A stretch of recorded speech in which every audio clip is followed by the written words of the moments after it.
पुढचा काय प्लॅन आहे तुमचा नवी मुंबईच्या विकासासंदर्भात? नुकसान झालेलं आहे ते भरपाई करणं, नुकसान होऊ नये त्यासाठी कटिबद्ध राहणं आणि या शहराच्या विकासासाठी, कारण की हे 5 वर्ष नवी मुंबईची 50 वर्ष निश्चित करणार आहे.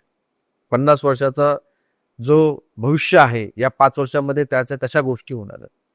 पाणी पुरवठा, स्वच्छता, मलनिस्सारण, पाणी पुनर्वापन, कचरा प्रक्रिया, हवा गुणवत्ता, कूल रूफ, त्या ठिकाणी आरोग्य व्यवस्था, शिक्षण व्यवस्था, क्रीडा व्यवस्था, सामाजिक, हेल्थ, या सगळ्या गोष्टी या 5 वर्षामध्ये अशा पद्धतीने होतील की लोक सुखी राहतील, लोकांचा विकास होईल.